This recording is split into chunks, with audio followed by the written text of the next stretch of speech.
ایک حدیث بخاری کی حدیث ہے جس میں رسول اکرم صلی اللہ علیہ وسلم نے کہا کل امتی یدخلون الجنہ، میری امت کا ہر فرد جنت میں داخل ہوگا الا من ابا، مگر جو انکار کر دے۔ صحابہ کو تعجب ہوا کہ جنت میں جانے سے کون انکار کرے گا؟ صحابہ نے پوچھا من ابا یا رسول اللہ، کون انکار کر سکتا ہے رسول اکرم صلی اللہ علیہ وسلم؟ آپ صلی اللہ علیہ وسلم نے کہا من اطاعنی فقد دخل الجنہ،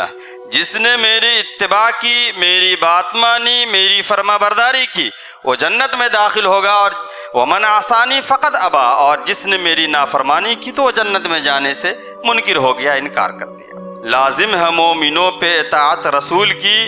دل میں ہو جاگزین محبت رسول کی، بعد از خدا نبی کی اطاعت ہے ہم پہ فرض، ایمان کی ہے جان اطاعت رسول کی۔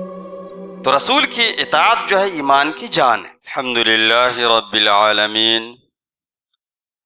والصلاة والسلام علی خاتم الانبیاء والمرسلین، وسیدنا وحبیبنا وقرۃ اعیننا محمد وعلی آلہ وصحبہ اجمعین، اما بعد، قال اللہ تعالی فی کتابہ العظیم وما ارسلنا من رسول الا لیطاع باذن اللہ، صدق اللہ العظیم۔ وقال علیہ الصلاۃ والسلام کل امتی دخل الجنہ الا من ابا، قیل ومن ابا،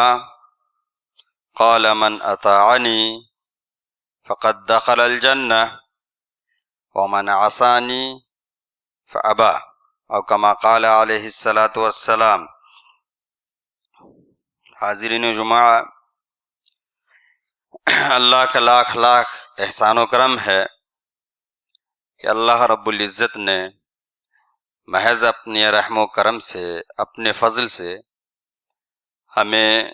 جمعے کی نماز کی توفیق عنایت فرمائی، اور ہمارے لیے وہ وسائل مہیا فرمائے جن کی وجہ سے ہم مسجدوں میں بآسانی آ سکے۔ حاضرین جمعہ، یہ مہینہ ربیع الاول کا مہینہ ہے جس میں نبی اکرم صلی اللہ علیہ وسلم کی ولادت باسعادت ہوئی۔ اس مہینے کی وجہ سے اکثر و بیشتر جگہوں پہ، بلکہ اگر کہا جائے تو تمام مساجد میں یا جہاں جہاں بھی تقاریر کا موقع لوگوں کو ملتا ہے،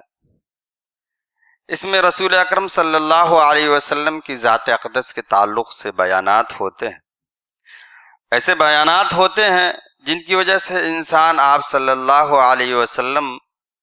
کی سیرت کو اپنانے کی کوشش کریں۔ آپ صلی اللہ علیہ وسلم کے خصائص بیان کیے جاتے ہیں۔ اسی مناسبت سے میں نے یہ سوچا کہ رسول اکرم صلی اللہ علیہ وسلم کی اطاعت و اتباع کے تعلق سے کچھ باتیں ہمارے سامنے آ جائے کہ آپ صلی اللہ علیہ وسلم کی اطاعت کیوں ضروری ہے، کہاں تک ضروری ہے، اس کے کیا فوائد ہیں،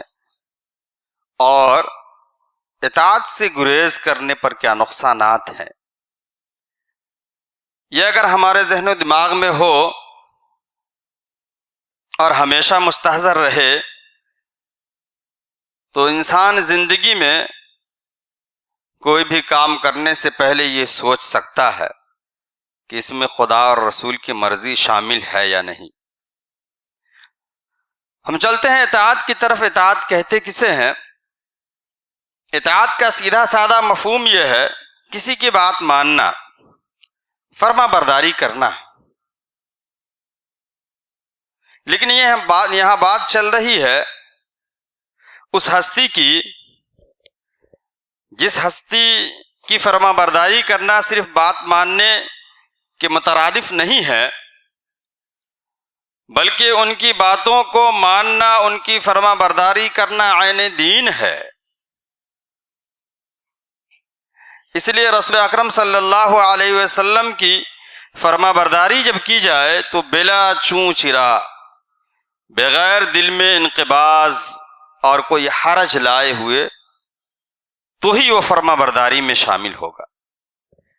اگر ہم فرما برداری کریں اور دل میں یہ سوچ لیں کہ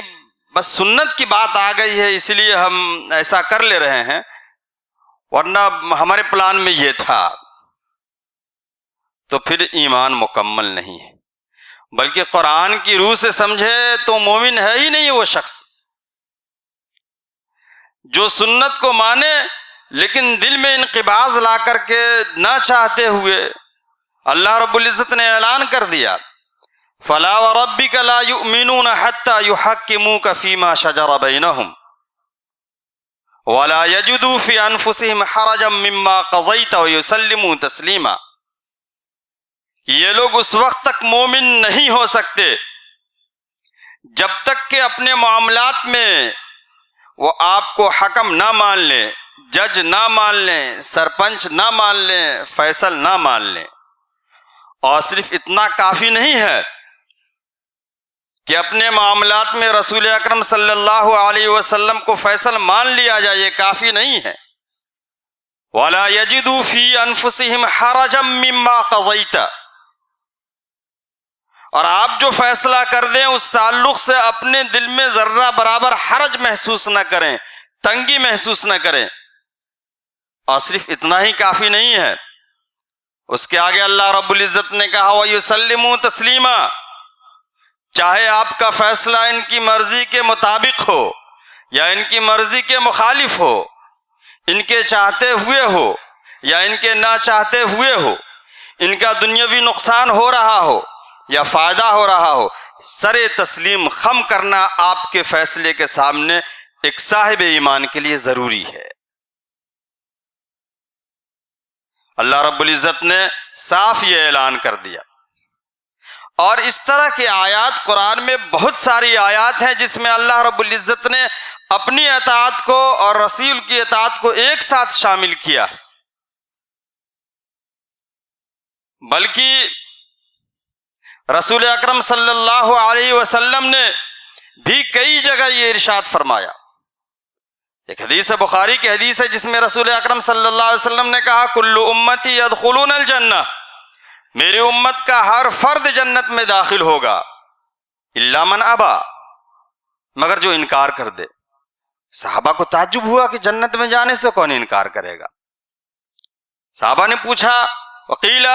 من ابا یا رسول اللہ، کون انکار کر سکتا ہے رسول اکرم صلی اللہ علیہ وسلم؟ آپ صلی اللہ علیہ وسلم نے کہا من اطاعنی فقد دخل الجنہ، جس نے میری اتباع کی، میری بات مانی، میری فرما برداری کی، وہ جنت میں داخل ہوگا، اور ومن عصانی فقد ابا، اور جس نے میری نافرمانی کی تو وہ جنت میں جانے سے منکر ہو گیا، انکار کر دیا۔ تو رسول اکرم صلی اللہ علیہ وسلم کی اطاعت ہمارے ایمان کا جز ہے۔ لازم ہے مومنوں پہ اطاعت رسول کی، لازم ہے مومنوں پہ اطاعت رسول کی، دل میں ہو جاں گزین محبت رسول کی، اطاعت بھی اور محبت بھی۔ بعد از خدا نبی کی اطاعت ہے ہم پہ فرض، بعد از خدا نبی کی اطاعت ہے ہم پہ فرض، ایمان کی ہے جان اطاعت رسول کی، ایمان کی ہے جان اطاعت رسول کی۔ تو رسول کی اطاعت جو ہے ایمان کی جان ہے۔ اطاعت سے بڑھ کر جو آگے چیز آتی ہے وہ ہے اتباع۔ اطاعت کہتے ہیں جو حکم ہو اس کو مان لینا، صدق دل سے، تہ دل سے چاہتے ہوئے۔ اور اتباع کہتے ہیں کہ کسی چیز کا حکم نہ ہو اس کو بھی ماننا ہے، آپ صلی اللہ علیہ وسلم کو کرتے ہوئے دیکھا تو اسے بجا لانا، یہ اتباع۔ اتباع کہتے ہی ہیں پیچھے پیچھے چلنے کو۔ اور اتباع رسول اکرم صلی اللہ علیہ وسلم کی اتباع یہ اللہ سے محبت کی علامت ہے اور مغفرت کا باعث ہے۔ اللہ رب العزت نے اعلان کر دیا قل، اے نبی کہہ دیجئے ان کنتم تحبون اللہ، اگر تم اللہ سے محبت کرتے ہو فاتبعونی، تو میری اتباع کرو۔ یہ اللہ رب العزت نے اپنی زبانی نبی کے لیے اعلان فرمایا قرآن میں کہ اے نبی کہہ دیجئے اگر تم اللہ سے محبت کرتے ہو فاتبعونی، تو میری اتباع کرو، یحببکم اللہ، تو اللہ تم سے محبت کرنے لگے گا۔ یہ ایک چھوٹی سی بات نہیں ہے، سوچنے کی بات ہے۔ جب انسان کسی سے محبت کرتا ہے تو اسے یہ معلوم ہو جائے کہ جس سے میں محبت کر رہا ہوں اسے معلوم ہو گیا کہ میں محبت کر رہا ہوں، تو بہت خوش ہو جاتا۔ لیکن انسان جس سے محبت کرتا ہے یا جس سے محبت کرنا چاہ رہا ہے، اس کے تعلق سے معلوم ہو جائے کہ وہ مجھ سے محبت کرنے لگا، تو خوشی کی کیا انتہا ہوگی۔ تو اللہ رب العزت نے کہا کہ اگر آپ کی اتباع کریں گے یہ، تو اللہ آپ سے محبت کرے گا، وَيَغْفِرْ لَكُمْ ذُنُوبَكُمْ، اور تمہارے گناہوں کو معاف کر دے گا، واللہ غفور الرحیم، اللہ تعالیٰ معاف کرنے والا اور رحم کرنے والا ہے۔ تو گویا اطاعت اور اتباع دونوں میں تھوڑا فرق ہے۔ اطاعت بات ماننے کو کہتے ہیں، اور اتباع کہتے ہیں رسول اکرم صلی اللہ علیہ وسلم کی زندگی کے ہر عمل کو اپنانے کے لیے، جو عمل آپ صلی اللہ علیہ وسلم کے ساتھ خاص نہیں۔ کچھ اعمال ایسے بھی ہیں جو رسول اکرم صلی اللہ علیہ وسلم کے ساتھ خاص ہیں، وہ بیان کرنے کا یہاں موقع نہیں ہے، لیکن رسول اکرم صلی اللہ علیہ وسلم نے جو کیا زندگی میں اسے اپنانا، یہ اتباع ہے۔ اب ہم یہ جاننے کی کوشش کریں پہلے کہ جس کی بات مانی جاتی ہے وہ بہرحال اہم ہوتا ہے، اور جو اہم ہوتا ہے اس کی باتیں بھی اہمیت کی حامل ہوتی ہے۔ تو رسول اکرم صلی اللہ علیہ وسلم کی باتوں کی اہمیت، آپ صلی اللہ علیہ وسلم کی زبان مبارک سے نکلے ہوئے کلمات، الفاظ کتنے اہم ہیں، اسے ہم سمجھنے کی کوشش کریں ان دو احادیث سے۔ اس کے بعد انشاءاللہ آگے ہم اطاعت پہ آئیں گے۔ ایک حدیث یہ ہے کہ ایک مرتبہ رسول اکرم صلی اللہ علیہ وسلم حج کے تعلق سے لوگوں کو بتا رہے تھے، حج کی فرضیت کے تعلق سے، ارکان کے تعلق سے، احرام باندھنے اور کھولنے کے تعلق سے یہ آپ صلی اللہ علیہ وسلم احکامات بتا رہے تھے۔ اسی درمیان ایک شخص کھڑا ہو گیا اور انہوں نے کہا افی کل عام یا رسول اللہ، کیا ہر سال حج فرض ہے؟ اتنا سا سوال تھا، بالکل سادہ سا سوال، اس میں کوئی ایش پیش نہیں، ہاں یا نہیں میں جواب دیا جا سکتا تھا، لیکن آپ صلی اللہ علیہ وسلم خاموش رہے۔ پھر اس نے یہی سوال کیا افی کل عام یا رسول اللہ، پھر آپ صلی اللہ علیہ وسلم خاموش رہے۔ پھر اس نے سوال کیا افی کل عام یا رسول اللہ، کیا ہر سال حج فرض ہے؟ پھر آپ صلی اللہ علیہ وسلم خاموش رہے۔ اس کے بعد آپ صلی اللہ علیہ وسلم نے بلایا اس شخص کو، بات ختم ہونے کے بعد کہا کہاں گیا سوال کرنے والا؟ تو یہ سوال کرنے والے کون تھے؟ یہ اقرا بن حابس رضی اللہ تعالیٰ عنہ تھے۔ یہ دیہات کے رہنے والے تھے، اپنے علاقے کے چودھری تھے، اور زبان میں بھی کچھ ترشی تھی، سختی تھی، لیکن بہرحال نبوت کا مقام تھا، اس لیے وہ کچھ بول نہیں سکے۔ اور سوچنے کی بات ہے کہ بھرے مجمع میں اگر کسی کی بات کی طرف توجہ نہ دی جائے تو بہرحال دل میں کچھ تنگی تو محسوس کرے گا، لیکن نبی والی بات تھی اس لیے خاموشی کے ساتھ وہ بیٹھ گئے۔ یہ وہی اقرا بن حابس رضی اللہ تعالیٰ عنہ ہیں جو رسول اکرم صلی اللہ علیہ وسلم کے پاس ایک مرتبہ تھے، تو آپ صلی اللہ علیہ وسلم نے حضرت حسن کو بوسہ دیا، تو انہوں نے کہا کہ آپ بچوں کو بھی بوسہ دیتے ہیں، ہمارے پاس تو 10 بچے، ہم نے کبھی اس کو نہیں چوما۔ یہ وہی اقرا بن حابس رضی اللہ تعالیٰ عنہ۔ آپ صلی اللہ علیہ وسلم نے انہیں بلایا اور کہا لو قلت نعم لوجبت، کہ اگر میں صرف کہہ دیتا ہاں تو حج فرض ہو جاتا اور اس کے بعد تم ادا نہیں کر سکتے۔ اب دیکھیے اسلام کے 5 ارکان میں سے ایک رکن حج بھی ہے، اس کے تعلق سے اللہ کے رسول صلی اللہ علیہ وسلم نے کہا کہ اگر میں کہہ دیتا ہاں تو ہر مالدار پہ ہر سال حج کرنا فرض ہو جاتا۔ تو آپ صلی اللہ علیہ وسلم کی باتوں کی یہ اہمیت ہے، تبھی تو اللہ رب العزت نے اعلان کیا وَمَا يَنْتِقُ عَنِ الْهَوَىٰ إِنْ هُوَ إِلَّا وَحْيٌ يُوحَىٰ، یہ جو ہمارا نبی ہے وہ اپنی طرف سے کچھ نہیں بولتا ہے، اس کی زبان سے تو وہی باتیں نکلتی ہے جو اوپر سے وہی کی جاتی ہیں۔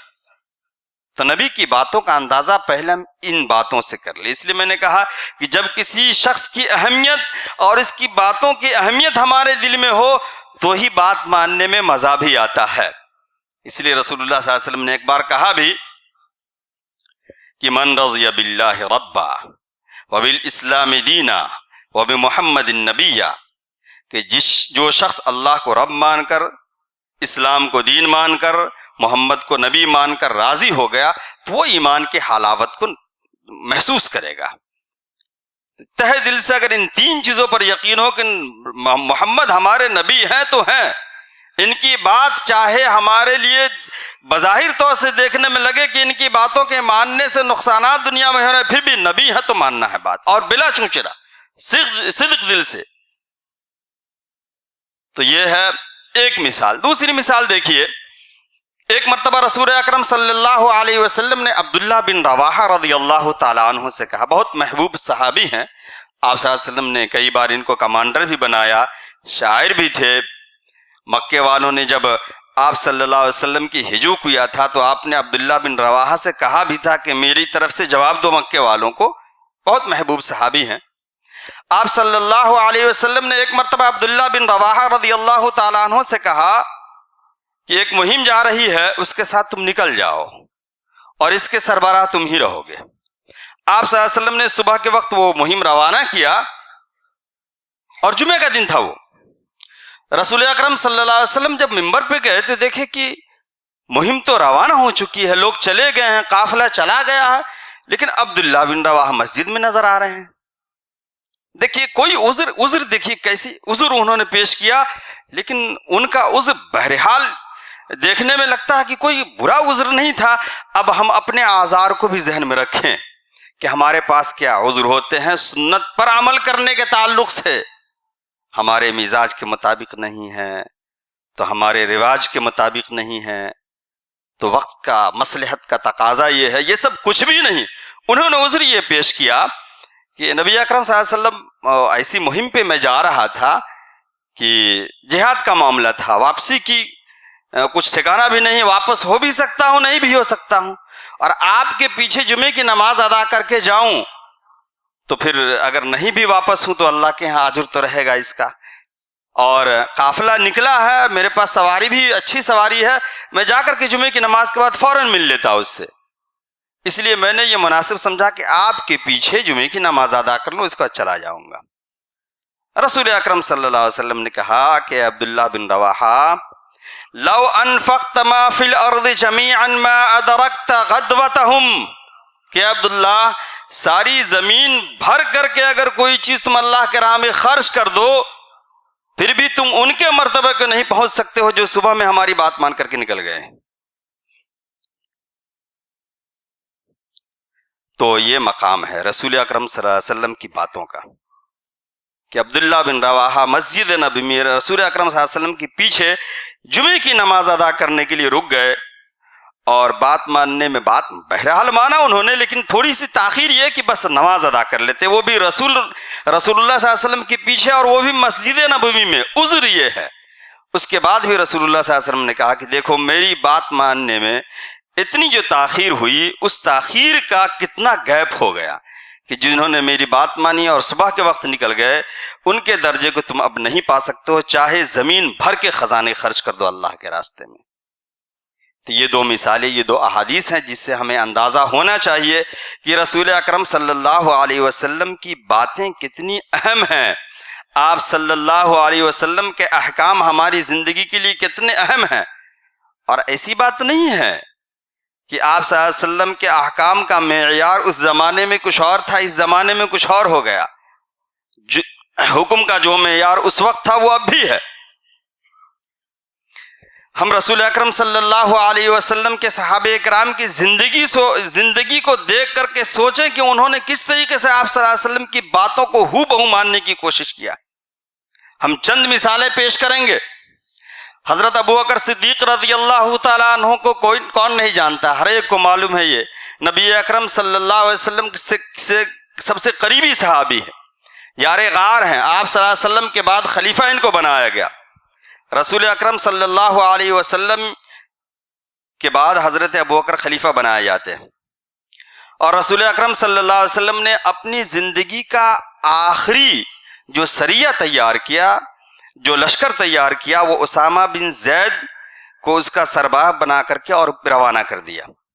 آپ صلی اللہ علیہ وسلم ویسے بیمار چل رہے تھے، وہ قافلہ، وہ لشکر مدینے سے باہر جا کر کے انتظار کرنے لگا لشکر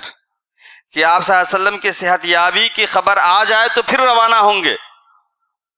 لیکن آپ صلی اللہ علیہ وسلم کی صحت یابی کی خبر نہیں پہنچی، تو آپ صلی اللہ علیہ وسلم بہرحال دنیا سے رخصت ہو گئے۔ اب معاملہ یہ آیا کہ جیسے ہی آپ صلی اللہ علیہ وسلم رخصت ہوئے ویسے ہی حالات بہت پیچیدہ ہو گئے۔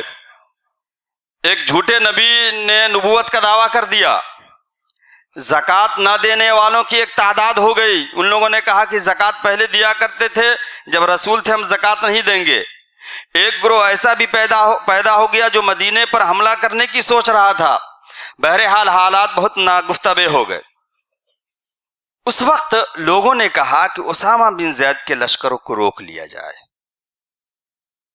اس لیے کہ مصلحت کا تقاضا یہ ہے کہ ابھی اگر لشکر روانہ کرتے ہیں تو مدینہ خالی ہو جائے گا، اگر دوسرے لوگ حملہ کر دیں تو پھر کیا ہوگا؟ بظاہر دیکھنے میں لگ رہا کہ مصلحت کا تقاضا یہ ہے کہ لشکر کو روک دیا جائے، لیکن حضرت ابوبکر صدیق رضی اللہ تعالیٰ عنہ نے کہا کہ یہ تو مجھ سے نہیں ہو سکتا ہے کہ جس لشکر کو رسول اللہ صلی اللہ علیہ وسلم نے روانہ کیا ہو اسے میں روک دوں۔ دیکھیے، حالانکہ ظاہری طور سے لگتا ہے کہ وہاں پہ مصلحت کا تقاضا تھا۔ اب ہم اپنی زندگیوں میں دیکھ لیں کہ کہاں کہاں ہم سنت کے مقابلے میں مصلحت کو ترجیح دیتے ہیں۔ پھر لوگوں نے یہ سوچا کہ کم سے کم اتنا کر لیجئے کہ اسامہ بن زید کے علاوہ کسی جرنیل کو، کسی تجربہ کار کو، کسی معمر صحابی کو اس لشکر کا سربراہ بنا دیجیے۔ حضرت ابوبکر رضی اللہ تعالیٰ عنہ نے کہا کہ ہم سے یہ بھی نہیں ہو سکتا کہ جس کو رسول اللہ صلی اللہ علیہ وسلم نے لشکر کا سربراہ بنایا ہو، کمانڈر بنا ہو، اس کو میں معزول کر دوں، یہ کام مجھ سے نہیں ہوگا۔ حضرت عمر رضی اللہ تعالیٰ نے کہا کم سے کم اتنا کر لیجئے کہ جو مانعین زکوٰۃ ہے، جو زکوٰۃ نہیں دینے کے لیے کہہ رہے ہیں، اس سے لڑائی مت کیجئے، اس کے محاذ کو مت کھولیے، اس لیے کہ مدینے میں ویسے بھی افراد کم ہیں، لشکر بھی جا رہا، دوسرے محاذ بھی کھلے ہوئے ہیں۔ ابوبکر رضی اللہ تعالیٰ عنہ نے کہا کہ نہیں،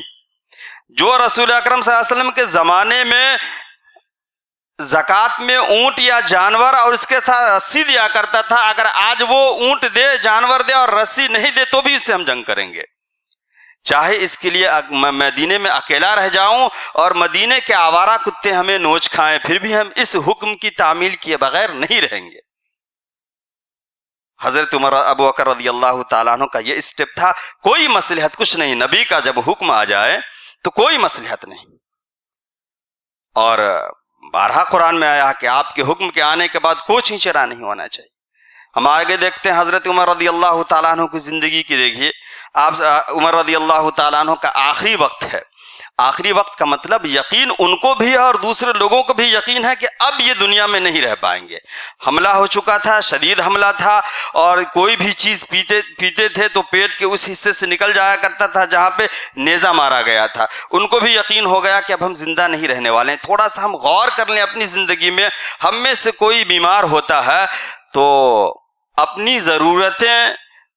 بھی نہیں پوری کر پاتا ہے، اپنا خیال بھی صحیح سے نہیں رکھ پاتا ہے، تو دوسروں کا کہاں خیال ہو۔ حضرت عمر رضی اللہ تعالیٰ عنہ لیٹے ہوئے ہیں، ایک نوجوان لڑکا آتا ہے اور آنے کے بعد حضرت عمر رضی اللہ تعالیٰ عنہ سے بہت اچھے کلمات کہتا ہے۔ وہ کہتا ہے کہ آپ کو رسول اکرم صلی اللہ علیہ وسلم کی مصاحبت نصیب ہوئی، آپ والی بنائے گئے، آپ نے انصاف کیا، آپ کو شہادت کی زندگی نصیب ہوئی، اور بہت سارے کلمات کہہ کے واپس ہو رہا ہوتا ہے تو حضرت عمر رضی اللہ تعالیٰ عنہ کہتے ہیں ردوا علی ھذا الغلام، اس نوجوان کو واپس بلاؤ میرے پاس۔ وہ نوجوان آتا ہے تو آپ کہتے ہیں کہ یبن اخی، اے میرے بھتیجے، ارفع ثوبک فانہ انقی لثوبک واتقی لربک، کہ اے میرے بھتیجے اپنے پائچے کو اوپر کر لو، اس لیے کہ اس سے تمہارا کپڑا بھی زیادہ صاف رہے گا، گندگی اور آلائشوں میں لگنے سے بچا رہے گا، اور تیرے رب کے نزدیک تقوی کی بات ہے یہ۔ اس وقت جب کہ حضرت عمر رضی اللہ تعالیٰ عنہ آخری مرحلے میں تھے، بستر مرگ پر تھے، پھر بھی رسول اکرم صلی اللہ علیہ وسلم کی اس بات پر عمل کرتے ہوئے اس نوجوان کو بلا کر کے انہوں نے روکا۔ حضرت عثمان رضی اللہ تعالیٰ عنہ حدیبیہ کے موقع سے جب مکہ گئے تو مکہ جانے کے بعد وہاں اپنے چچا زاد بھائی کے یہاں رات میں رک گئے۔ صبح میں جب وہ جانے لگے وہاں کفار قریش سے ملنے کے لیے، سرداروں سے ملنے کے لیے، تو ان کے چچا زاد بھائی نے کہا کہ دیکھیے عرب کے جو سردار ہیں وہ بڑے کپڑے پہننا پسند کرتے ہیں، یعنی کپڑے خوب نیچے لٹک رہے ہوں، جس کے کپڑے جتنے زیادہ لٹک رہے ہوں ان کی زیادہ توقیر ہوتی ہے۔ آپ نے ایسا شلوار پہنا ہے کہ نیچے کی چادر یا نیچے کا شلوار جو ہے وہ اٹھا کر کے آپ نے پہنا ہے، آپ اس کو نیچا کر لیجئے ورنہ آپ کی باتوں کی وقت نہیں رہے گی۔ حضرت عثمان نے کہا یہ میری باتوں کی وقت رکھیں یا نہ رکھیں، ہم نے اپنے حبیب کو ایسے ہی پہنتے دیکھا، اور حضرت عثمان اسی حالت میں گئے۔ حضرت عبداللہ بن مسعود رضی اللہ تعالیٰ عنہ کے بارے میں آتا ہے کہ ایک مرتبہ رسول اللہ صلی اللہ علیہ وسلم خطبہ دے رہے تھے، حضرت عبداللہ بن مسعود مسجد کے دروازے پر تھے، آ ہی رہے تھے، مسجد کے دروازے پہ پہنچے کہ رسول اللہ صلی اللہ علیہ وسلم نے کہا اجلسوا، بیٹھ جاؤ۔ عبداللہ بن مسعود وہیں بیٹھ گئے اور کھسک کھسک کر کے آئے۔ رسول اللہ صلی اللہ علیہ وسلم نے بعد میں کہا کہ ہم نے دوسروں کو کہا تھا تم گیٹ پر کیوں بیٹھ گئے؟ انہوں نے کہا کہ آپ کا حکم ہو گیا کہ بیٹھ جاؤ تو پھر میری کیا مجال کہ میں کھڑا رہوں۔ تو یہ حضرت عبداللہ بن مسعود رضی اللہ تعالیٰ عنہ کا یہ عمل تھا۔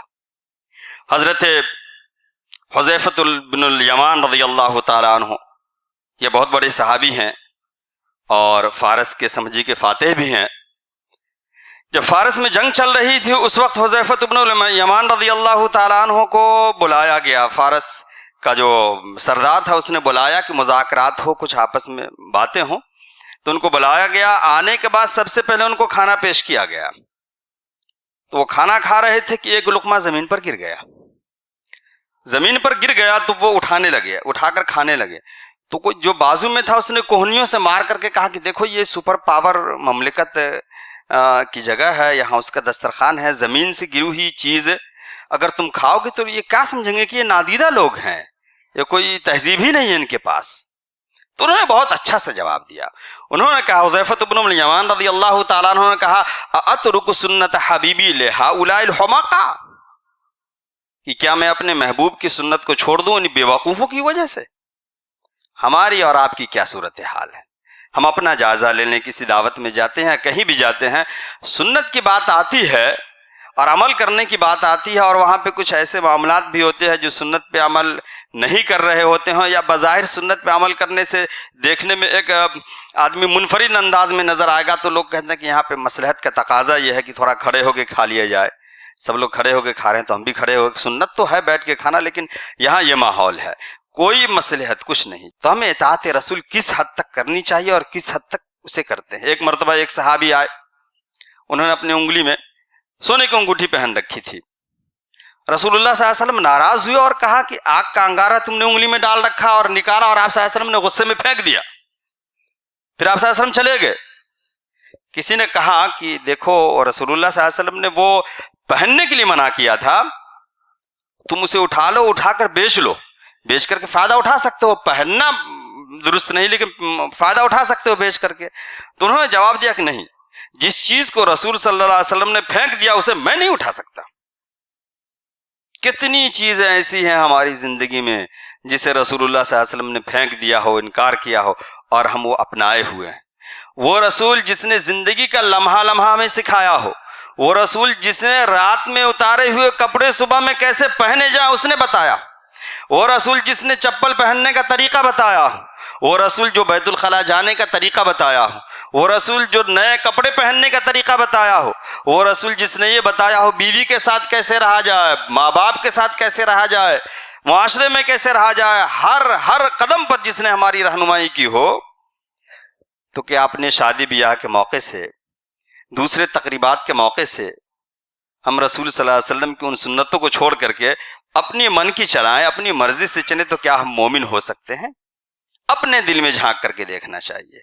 یہ سب باتیں جو ہیں وہ بیان کرنے کے لیے نہیں ہے کہ یہ صحابہ اکرام نے ایسا کیا ایسا کیا ایسا کیا، بلکہ عمل میں لانے کے لیے۔ علامہ اقبال نے بہت اچھی بات کہی تھی کہ تم ہو گفتار سراپا وہ سراپا کردار، تم ہو گفتار سراپا وہ سراپا کردار، تم ترستے ہو کلی کو وہ گلستہ بکنار، تم ترستے ہو کلی کو وہ گلستہ بکنار،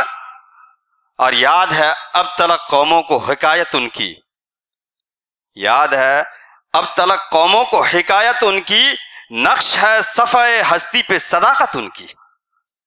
تو یہ بات جو ہے صرف بیان کرنے کے لیے نہیں ہے بلکہ اپنی زندگی میں لانے کے لیے ہے۔ حضرت ابوبکر نے ایسا کیا، حضرت عمر نے ایسا کیا، فلاں نے ایسا کیا، انہوں نے ایسا اس لیے نہیں کیا کہ انہیں ایسا کرنا تھا، بلکہ انہوں نے ایسا اس لیے کیا کہ رسول اللہ صلی اللہ علیہ وسلم کے نزدیک محبوب ہوں، اور وہ سنت ہم تک جب آئے تو ہم بھی انہیں اپنانے کی کوشش کریں۔ انہی چند باتوں پہ اپنی بات کو مکمل کرتا ہوں۔ آخر دعوانا الحمدللہ رب العالمین۔